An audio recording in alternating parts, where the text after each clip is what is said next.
ಧರ್ಮಸ್ಥಳದಲ್ಲಿ ಸಿಸ್ಟಮೇ ಇಲ್ಲ, ಸರ್ಕಾರನೇ ಇಲ್ಲ. ಅದು ತನ್ನದೇ ಆದಂಥ ಒಂದು ಗೌಪ್ಯವಾದಂಥ ವ್ಯವಸ್ಥೆ ಅಲ್ಲಿದೆ. ಸೌಜನ್ಯ ಕೇಸಲ್ಲಿ ಆಕೆಗೆ ನ್ಯಾಯ ಸಿಗುತ್ತಾ? ಅಂದರೆ ಏನು ತನಿಖೆ ಮಾಡಿದ್ದಾರೆ? ಆ ಪಳವಳಿಗೆ ಸಿಕ್ಕಿದ್ದುಗಳನ್ನು ಏನಾದರೂ FSL ಕಳಿಸಿದ್ರ? JDS, ಕಾಂಗ್ರೆಸ್, BJP ಮೂರು ಜನರಿಗೂ ಕೊಲೆಗಾರರ ಅಲ್ಲಿ ಅವಶ್ಯಕತೆ ಇಲ್ಲ. ನ್ಯಾಯ ಸಿಗದಿರೇ ಕೇಸ್ ಮುಚ್ಚಾಕಿರೋದು. 20 ಜನ ಇದ್ದಾರೆ SITನಲ್ಲಿ. ನ್ಯಾಯ ಕೊಟ್ಟಿಲ್ಲ ಅಂತಂದರೆ ಏನು ಕೊಲೆಗಾರರ ರಕ್ಷಣೆ ಮಾಡಿದ್ರೆ ನೀವು 20 ಜನನೂ ಜೈಲಿಗೆ ಹೋಗ್ತೀರಾ, ಅದು ನಾನು ಗ್ಯಾರಂಟಿ. ಸೌಜನ್ಯ ಕೇಸಲ್ಲಿ ಆಕೆಗೆ ನ್ಯಾಯ ಸಿಗುತ್ತಾ? ನಿಮ್ಗೆ ಆ ನಂಬಿಕೆ ಇದೆಯಾ ನ್ಯಾಯ ಸಿಗುತ್ತೆ ಅಂತ? ನ್ಯಾಯ ಸಿಗದಿರೇ ಕೇಸ್ ಮುಚ್ಚಾಕಿರೋದು. ಈಗ SIT ಫಾರ್ಮ್ ಆಗಿದೆ.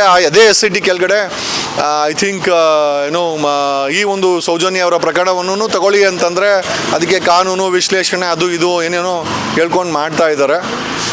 ಈಗ ಮೂರು ಪಕ್ಷಗಳು SITಯ ವಿರುದ್ಧ, ತನಿಖೆಯ ವಿರುದ್ಧ ಒಟ್ಟಾಗಿ ಜನರಿಗೆ ತಮ್ಮ ನ್ಯಾಯದ ವಿರುದ್ಧದ ನಿಲುವನ್ನು ತೋರಿಸಿದ್ದಾರೆ. JDS, ಕಾಂಗ್ರೆಸ್, BJP ಮೂರು ಜನರಿಗೂ ಕೊಲೆಗಾರರ ಅಲ್ಲಿ ಅವಶ್ಯಕತೆ ಇಲ್ಲ. ಕೊಲೆಗಾರರು ಬೇಕಾಗಿಲ್ಲ ಅವ್ರಿಗೆ. ಅದು SIT ಫಾರಮ್ ಮಾಡಿದ್ದು ಜನರ ಒತ್ತಡದಿಂದ SIT ಫಾರಮ್ ಆಯಿತು. ಬಟ್ ಈಗ SIT ಎಫೆಕ್ಟಿವ್ ಆಗಿ ನ್ಯಾಯ ಕೊಡುತ್ತೆ ಅಂತ ಯಾರಿಗೂ ನಂಬಿಕೆ ಇಲ್ಲ. ಸಾಮಾನ್ಯ ಜನರಿಗೂ ಇಲ್ಲ, ನನಗಂತೂ ಇಲ್ಲೇ ಇಲ್ಲ. SIT ರಚನೆಯಾಗಿ ಅಪ್ರಾಕ್ಸಿಮೇಟ್ಲಿ 3 ತಿಂಗಳು ಬರ್ತಾ ಇದೆ. ಒಂದು ಮಾಹಿತಿ ಕೊಟ್ಟಿಲ್ಲ. ಅಂದರೆ ಏನು ತನಿಖೆ ಮಾಡಿದ್ದಾರೆ? ಆ ಪಳವಳಿಗೆ ಸಿಕ್ಕಿದ್ದುಗಳನ್ನು ಏನಾದರೂ FSL ಕಳಿಸಿದ್ರ? ಯಾರ್ದು DNA ಆ FSL ಸಿಕ್ಕಿದ್ದು?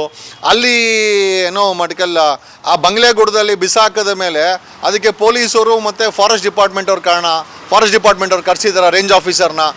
ಅವರ ರೇಂಜಲ್ಲಿ ಬಿದ್ದಿರೋದನ್ನು ಅವ್ರ ಕಣ್ಣಿಗೆ ಬಿದ್ದಿರೋದ ಹೆಂಗೆ ರಿಪೋರ್ಟ್ ಆಗ್ದಿರ ಇತ್ತು ಅಲ್ಲಿ. ಧರ್ಮಸ್ಥಳ ಪೊಲೀಸರು ಕಣ್ಮುಚ್ಕೊಂಡು ಹೆಂಗೆ ಕೂತಿದ್ರು ಇಷ್ಟೆಲ್ಲ ಹೆಣಗಳು ಬಿಡಬೇಕಾದ್ರೆ, ಪಳವಳಿಕೆಗಳು ಬಿಸಾಕಬೇಕಾದ್ರೆ. So there entire system has been broken ಅಂತ ಹೇಳ್ಬೋದು. ಧರ್ಮಸ್ಥಳದಲ್ಲಿ ಸಿಸ್ಟಮೇ ಇಲ್ಲ, ಸರ್ಕಾರನೇ ಇಲ್ಲ. ಅದು ತನ್ನದೇ ಆದಂಥ ಒಂದು ಗೌಪ್ಯವಾದಂಥ ವ್ಯವಸ್ಥೆ ಅಲ್ಲಿದೆ. ಅದಕ್ಕೆ ಇವರೆಲ್ಲ ಅಡಿಯಾಳಗಳಾಗಿದ್ದಾರೆ. ಪೊಲೀಸ್ ಆಗಿರ್ಬೋದು, ಫಾರೆಸ್ಟ್ ಆಗಿರ್ಬೋದು, ಮೆನಿ ಥಿಂಗ್ಸ್. ಸೌಜನ್ಯ ಪ್ರಕರಣಕ್ಕೆ ನ್ಯಾಯ ಸಿಕ್ಕಿಲ್ಲ ಬಿಡಿ. ಎಲ್ಲಿ ಸಿಕ್ತು?